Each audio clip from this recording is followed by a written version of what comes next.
Ongi etorri Euskal Herrian, digebermat, babro e Euskadi. En vede avro, idi stoum adachen ar yez, ar zevenadur, hag ar c'hoant gad un dazon dei I unan.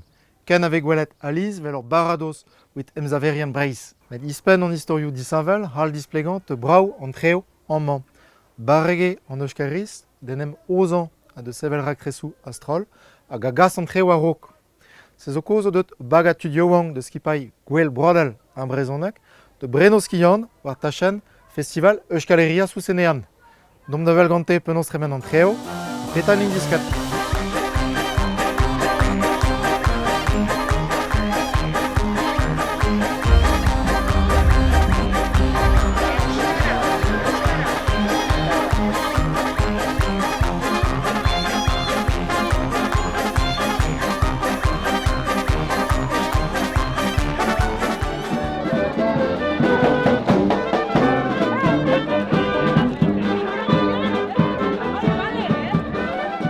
Ayant baïrisari krez an meneiou, aneiz galarez kontodim e petra or deux de glask an man. Gwelout penaos vez aozet ar pezmel gwell evit an euskarek.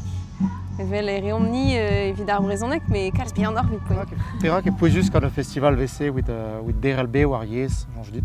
Dam sonj a bouez e diskwe d'an ol e o beo ar yez. Aozar sort gwell a zisach i tud na gomp sket, me a zo dedenet, kurius un tamm, hag var a ler e vo gwelet, neus ket tu goulenn evit ur born evier, nemet e euskalek, red e ober strivo, perak pas. Amzo temo politik, ma meus ra gwell a re zo politik en an mod neket de Hermes, pen a fin tambet peus eus tourmou vet difennet gante hag ar halfebe difennet ganar e breiz. Mouier a zoujanj evit mabden hag evit an douar. Stom evit plas ar meret hag evredigez hag a enep ar fulchter. Da skwer der mezoit pa un ar bennak de flapag an ar bodad e karg justement sur an tez ar meret var ar gwell.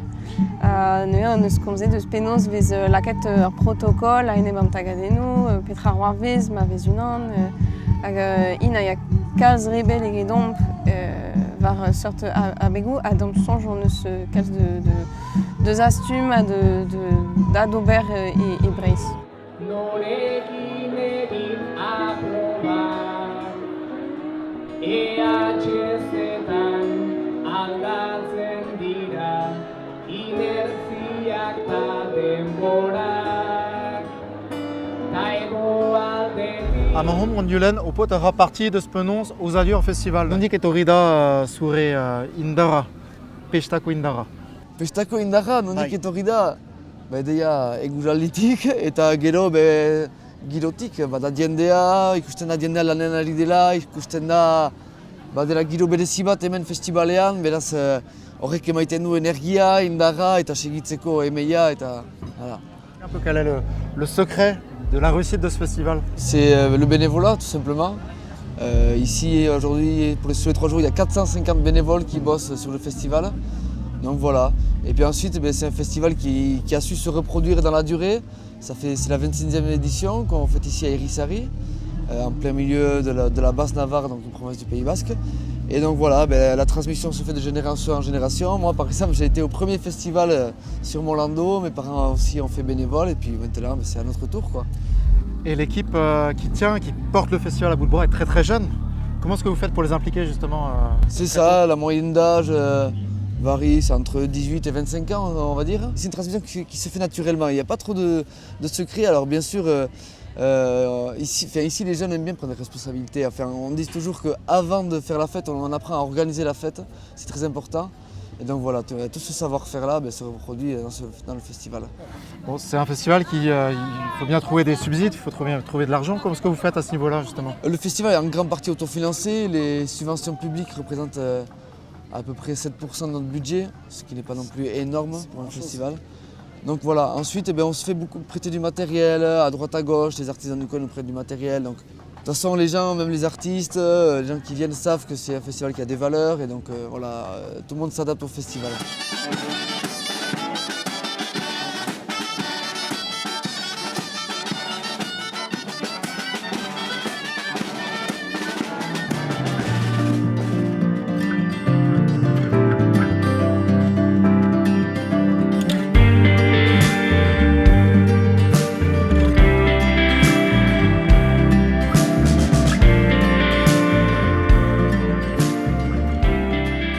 bébé a fait prénanskion, a peta avait fait brau digas bagay bébé in Breiz. Déjà, da mskik gwelet potr, ya, dran da varn c'hoaz.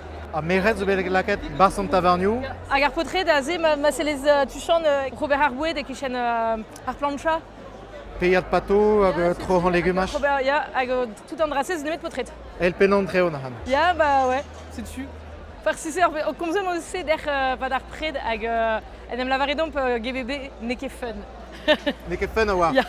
Petra al fait bien fun or. Bah, niveau classe, juste à voir, Petra m'avait fait fun.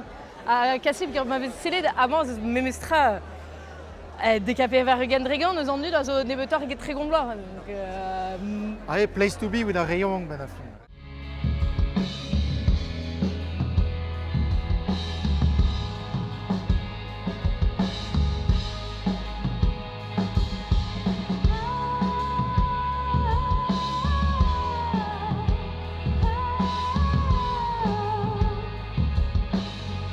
Arrêtez de danser, sale nègre. Arrêtez. C'est trop spectateur. Pez mem desket eo deus we daou ravez pedri a eme o trei davad war zu ar c'hechte, Euskadi ar c'hechte, evit desach dre ur system KNT e all eus karek, yez eus karek, evit desach ar reioan gaz o chom e Gipuzkoa a tout. La kanne deus an er festival, evit beva penons vegretze ur festival un arnot e eus karek e i paralde. Hag ze a gasa ur bern gomzerien yaouank d'ar festival.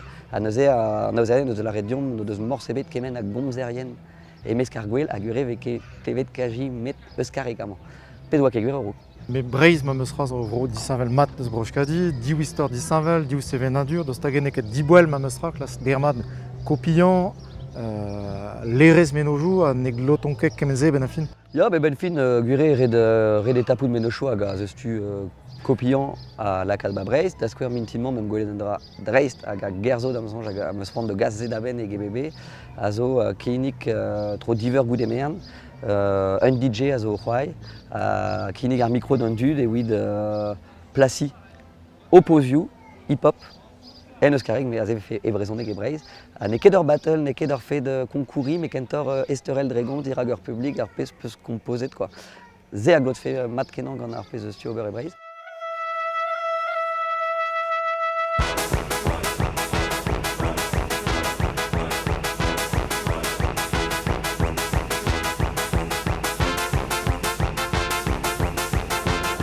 Festivalioù vel emañ zo d'ar voudou a Bouez, où m'avait fait bevel ar yez, gant yaoun kizou a vro. Et fota ket disonjal zo vroyant dozan sur treo, car boaz er bob de stourm evit yez a dre yez, war pop tachen, er skolioù hag er familloù da gent a pen. Bech ta bai, ben ya boroka ere bai, a gwell zo mad er stourm e an tad.